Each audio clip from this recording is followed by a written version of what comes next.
Well, let me tell you about this fascinating man. I really didn't know that much about them, but my late husband, Al, who many of you knew, sort of introduced me to him, this Civil War artist. And I thought his name was always pronounced Waud, but it's Waud. So, and the thing that I love about his illustrations, this is a sketch that he did of Sheridan's Ride. He shows so much action in there. You can just tell that this horse is galloping away. Now, there were many Civil War artists. One of them was Edward Ford. And if you look at his drawing there, the only action is probably in the left-hand corner of the birds moving. Now, Frank Leslie did wonderful renderings. This is the grounds of Chatham, and you can see that, but it looks like the only movement there is the clouds.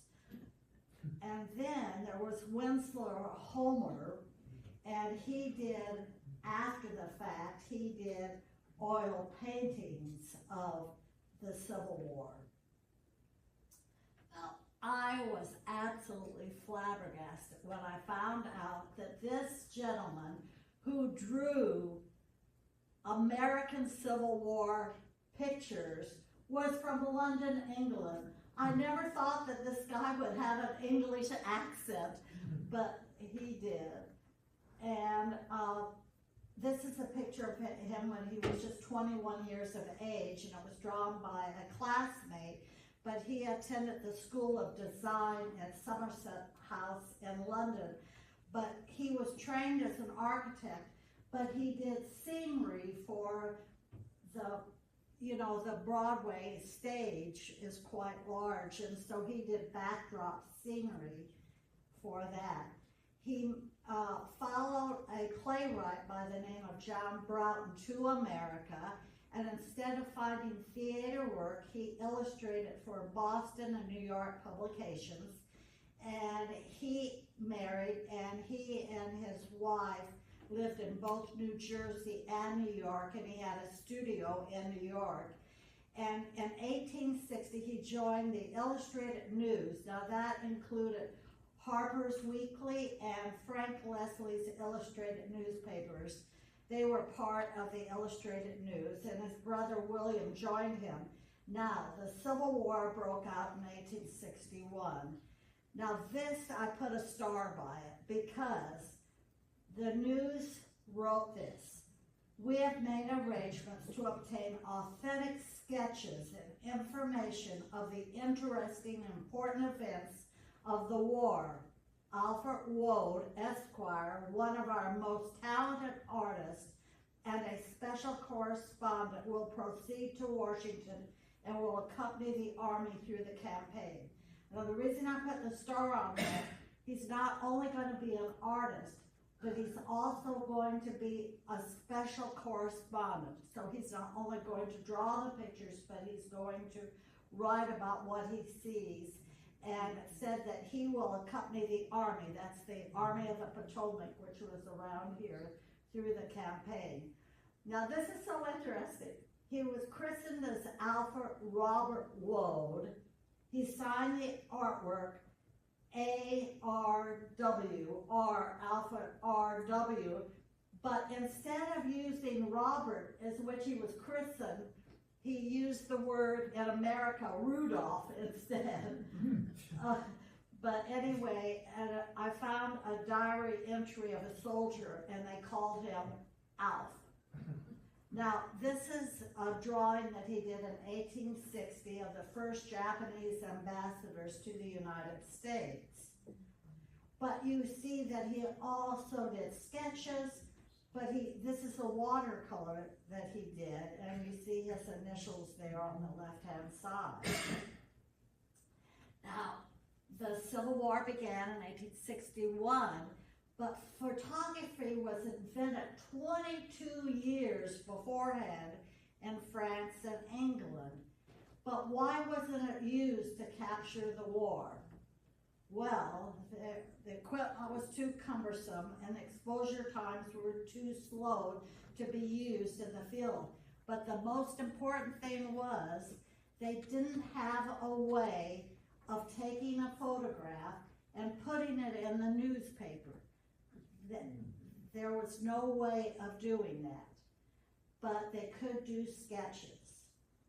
So there was a Matthew Brady's Washington, D.C. studio, and I didn't misspell that. That's the way he spelled his name, Matthew with one T. And Matthew had this studio in D.C., and he tried to capture as many pictures of Civil War personnel. And so I'm going to have you look at the picture, and I'm going to read the things that are in there. Sketchbook in his hand, bowie knife and revolver at his belt, blanket roll hanging from his back, flask visible on his right hip, haversack probably holds his art materials. So every time he went out, he had all those things. And here's another picture of him taken at the Brady Studios, but this time you'll see his hat's a little bit taller and he has boots on. So every time he rode a horse, he had boots on, so you know when it was taken. And there he has his boots on, and there is a horse. And, you know, if most of the troops went by horseback, he did too. If they walked someplace, he walked too. So, now this is so interesting. He would just take sketches and he'd send them back by courier to the main office of the newspaper. And there was a whole staff there of engravers who would create engravings on blocks of boxwood. The next picture is going to show you the blocks. And they were about 4 inches across and could be put together to make one large illustration. So there's a cross picture of the boxwood, and there are the blocks. Now, they used this wood engraving was copied via electrotype process, which produced metal printing plate for publication.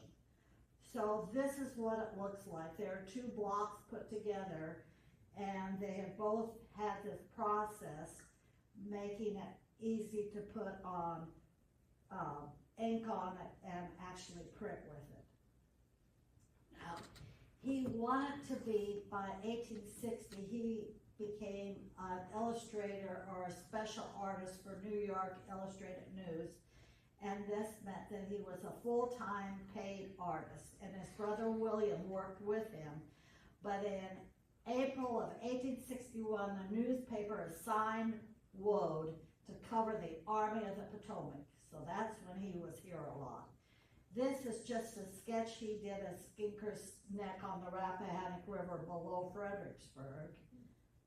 But you can see how detailed these were that he did for the New York Illustrated News and Harper's Weekly.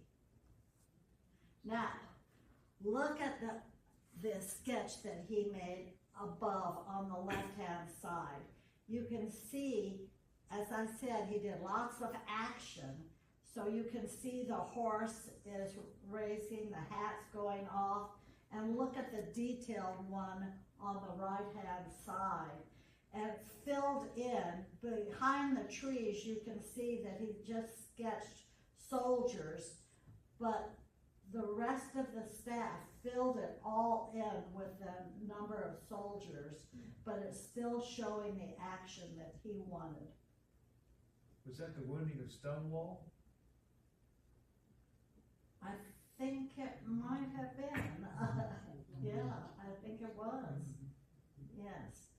So anyway, he used 2 different things. He used charcoal for the gray colors, and he used something called Chinese white to show, for example, on the picture on the left, you can see the charcoal used for the smoke and the Chinese white used for the flames, and the same thing over here, but you can see that they use two different types of paper that were used. Now, here is another picture by the Matthew Brady studio of him. And here he is in Stafford County, sitting there drawing what he saw. As you can see, he must have got there with his horse, because you can see his boots that were there. Now, here is a camp near Falmouth. You can see the different color paper that was used there. You can see how he used Chinese white for the tents and for the wagons. Now, I was just shocked because I got out various books to try and find things, but when I went online, here I saw this was a funeral that he drew up in Washington, D.C., but I was just shocked because there is a picture of the U.S. Capitol, and for those of you that know me, I wrote the book about birthstone of the White House and Capitol, and they knew that the, I guess I should have used that because I was going to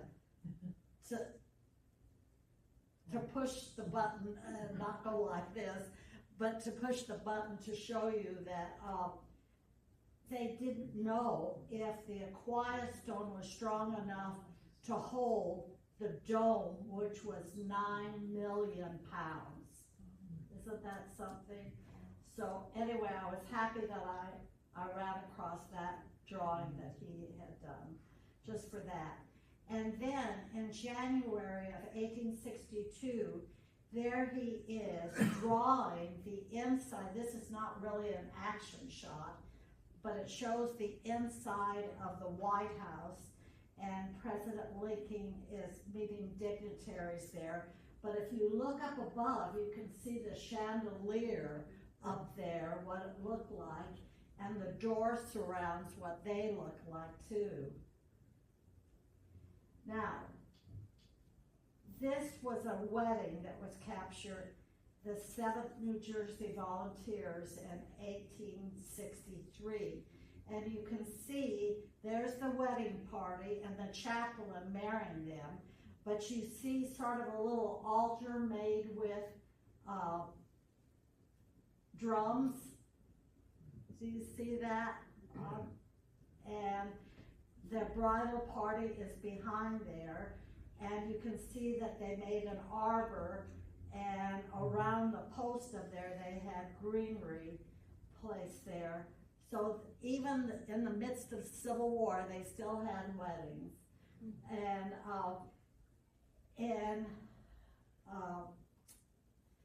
for 11 years at the Moncure Conway House, we had reenactors go there for Yankees and Falmouth, we used to call it.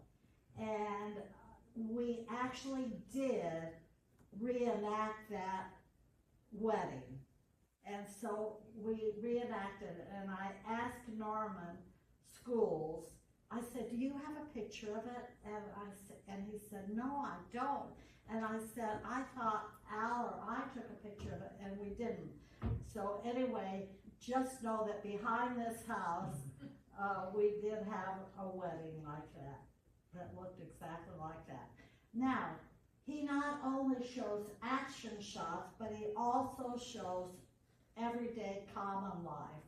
This is a picture of the commissary department in 1863. And you can see the barrels. It looks like the guy on the left-hand side is maybe cutting a ham. You can see the Geraldine and Rick, you might know what type of meat that is hanging there. It's like some kind of beef to me. Beef, yeah, I thought it was probably beef too. Big, I don't know. But anyway, he captures everyday life. And you have to remember, at this time, so many soldiers came from the northern states, and their moms and dads wanted to know what exactly was happening to their child. And so they could read it in the newspaper, but when there was a sketch, it just put life to them wondering about what their child was doing. So I think it's wonderful. And this shows the Army of the Potomac mail going out, leaving the post office headquarters in 1863. And, you know, the mail went both ways. The mamas and daddies wanted to hear from their loved ones. But, you know, they might say, oh, well, my tent is cold and awful. But seeing a picture of it, you might realize why it was cold and awful during the winter and all. So these pictures were as much for spreading the news about what was happening, but also for moms and dads to know what their son was going through.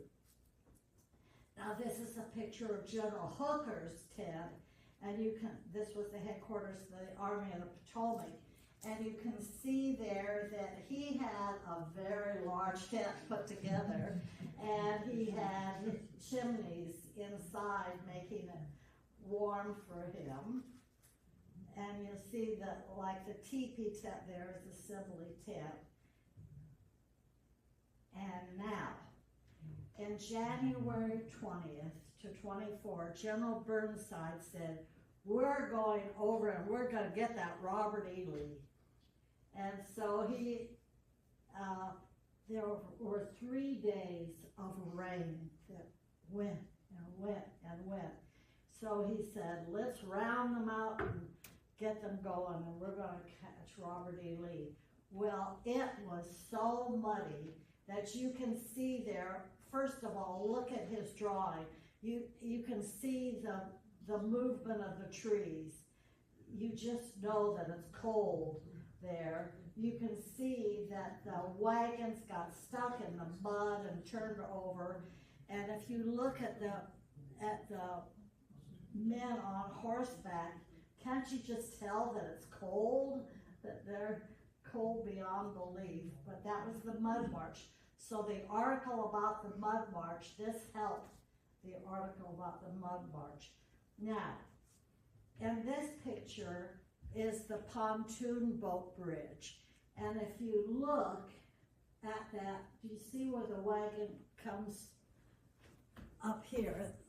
The wagon here, up above it is Chatham. And so when Lincoln came down, he came down this way to go into Fredericksburg, and they had these canal boats from DC come down here, and they placed them along. And this road in the background, that is Sophia Street in Fredericksburg. So this is an actual photograph of Sophia Street and the pontoon boat bridge. But now you can see this is what Waud actually drew of them creating that. And nationally, the people in Fredericksburg did not want these Yankees coming over there, so there was a battle going on before. You can see a dead man there. But just creating that bridge was something else. And do you see that red mark up there? Noel Harrison works for the National Park Service. And Noel has been trying to get photographs and drawings that were done at the time and trying to see if he can find what it actually looked like at that time, what buildings were there. So he was trying to determine what building was there.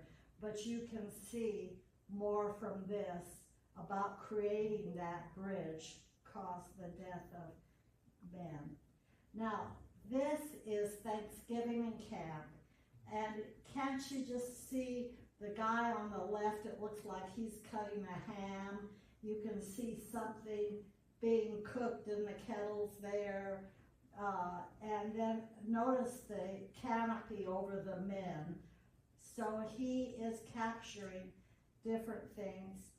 And it's so wonderful that parents at home know exactly what their child is doing. You can't see this too well, but he wrote that this was the bridge at Aquia Creek burned by rebels in 1863. Now, I thought this was so interesting. They did not want the Confederates to come close inside Stafford County, and so they created these mines. So the Confederates would have just thought that these were barrels that were floating there, not knowing that there was a mine underneath if they contacted it.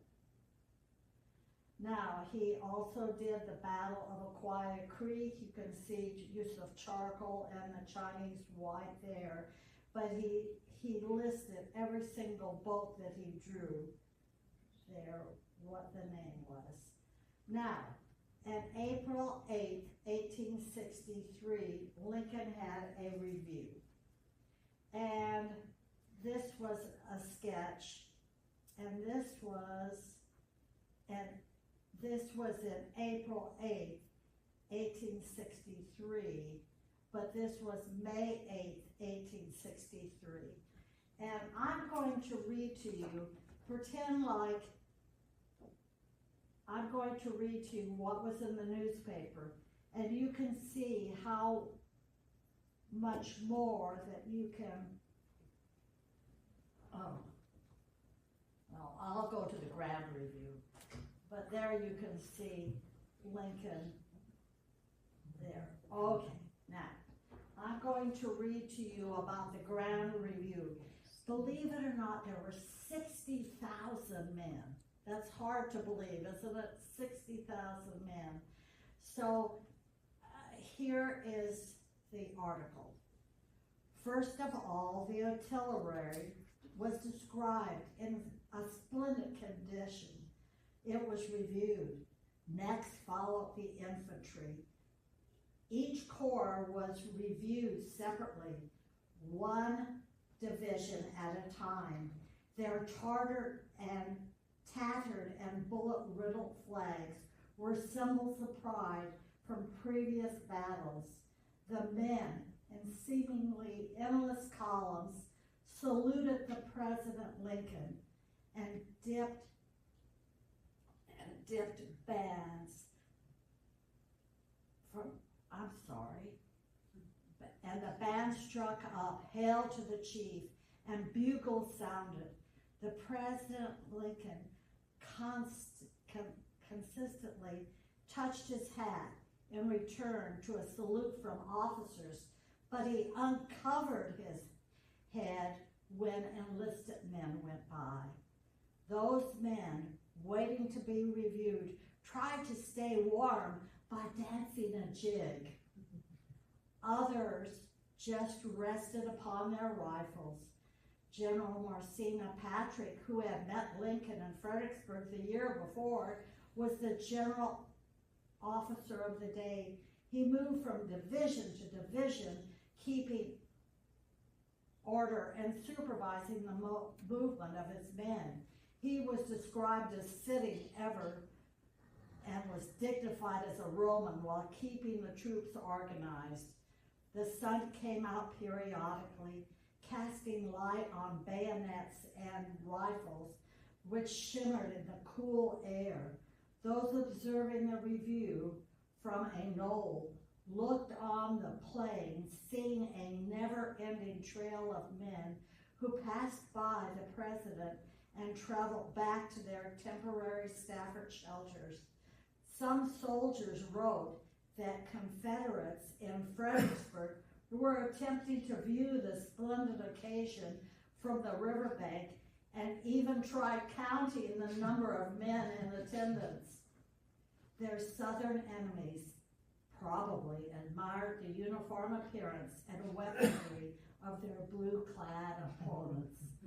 So, but can you see that just by reading that, it's not as important as seeing both, a combination of the picture as well as that. So anyway, he does common things like showing the care for the wounded. You can see on the left, they're doing surgery on a tree trunk. And you can see the men lying on the ground. You can see that they take some men away in stretchers. So he also showed Rappahannock to the Falmouth Railroad Station. That was on Cool Springs Road. And this is just a March of 1863, the Provost Marshal's headquarters. And we can see what that looked like there. And you might not think that there's much action, but you can see that there's a horse over there and the flags waving in the breeze. But yet it shows us what it looked like at that time. And this picture sort of has stumpified many people. We don't know. Geraldine and Rick, you might not know either, because I asked many people about that, and we don't know what structure that was. Do you happen to know? I don't know. Geraldine said the one in the back looks like it. It kind of looks like Bowles Tavern, which was also known as the Smith House. I don't know what the one on the far left looks like a little store. Yeah. But I'm not sure.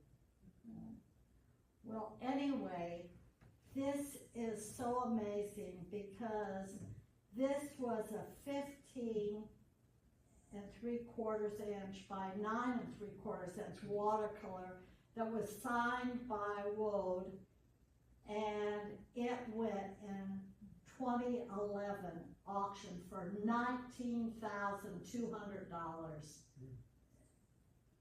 And his work is for sale today, you know, copies that they just ran off today.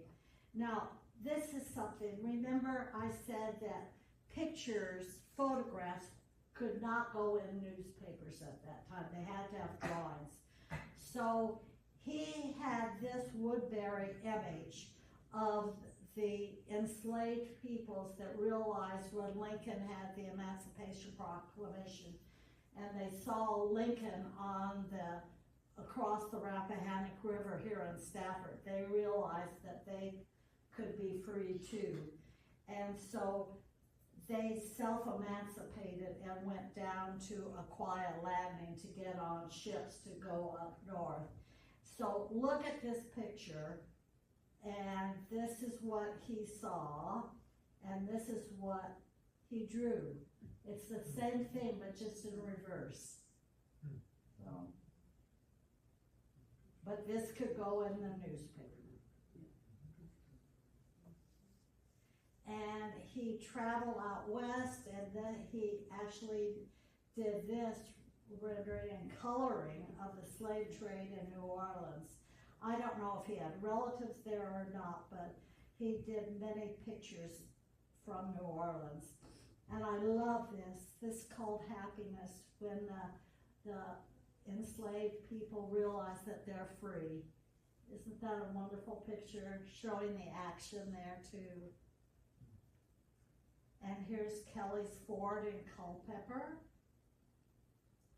And he attended every battle of the Army of the Potomac between the first battle of Bull Run in 1861 and the siege of Petersburg in 1865. He was one of only 2 artists present at the Battle of Gettysburg. His depiction of Pickett's charge is thought to be the only visual account by an eyewitness.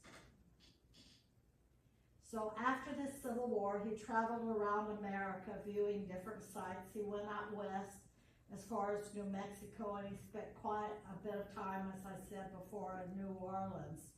Now, this amazes me. He did this of New York City, of Franklin Square, of the Harper's Building, But look at his drawing there of the architecture. And yet you see like the streetcar there being pulled by horses. So he's showing some action there too. But it's just incredible. The man had so much talent. And here is a picture of voting for the first time in 1867. And I said he did New Mexico. So instead of the Sibley tip, there are actual teepees there. In New Mexico, he did Kenosha, Wisconsin in 1874. And this just amazed me when I saw it. This is him after the Civil War. This is him at work in his New York studio. And we have the address where it was, 896 Broadway. But he occupied this from 1875 to 1881. But look at him drawing there. He has his hat on. He has the jacket on. And he's working with an easel where before he just worked on a rock or on a hill somewhere doing that. But just an amazing man.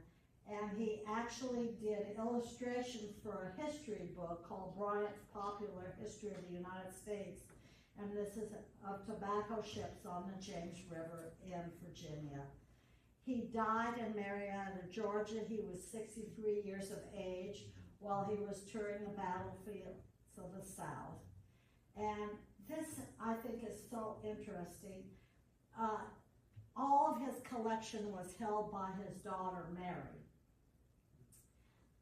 But it was purchased by the Harper and Brothers in 1912 and 1918, and it was presented to the Library of Congress as part of the J. Pierpont Morgan collection, and it remains there today at the Library of Congress. But look how many pieces there are. 1,088 pieces of his artwork are in the Library of Congress today. Now, I love this colored picture of him, so we sort of know what he looked like later in life. Now, it's so interesting too that embassies in Washington, D.C. can get any photographs that they want to put in their embassy. And there are 4 pieces of his artwork that are now displayed at embassies in Washington, D.C. This is an oil painting of his boy, of a young portrait of a young boy, and it's 20 by 26. And you know our picture of George Washington on our water towers in Stafford Stationery has him, a boy with a hoop. So is this a boy with a hoop. And then it was 20 by 26, that's an oil painting. And this is just a sketch of an African-American Civil War soldier, 27 by 22. Now this oil of Concord, which is at an embassy, that's quite large. It's 30 by 43. And this portrait of a gentleman is 34 by 29. So I got most of my information from these 2 books. And do you see this Ellen Crenshaw's book? This is a children's book, and it says Alfred R Waud Goes to Gettysburg. Well, I called her and told her how much I enjoyed it. And I talked with her, and I said, I live in Stafford, Virginia. And she said, I don't know where that is. And I said, well, we have so much history here. And I told all about Captain John Smith being here, and the Stafford County, Lincoln was in Stafford County more than any other place outside of Washington, D.C. during the Civil War, and about George Washington and everything. And she said, well, Jane, if I ever get down that way, I'm going to contact you, and maybe I'll do a book about the Civil War in Stafford County. So hopefully she will. I think that would be wonderful.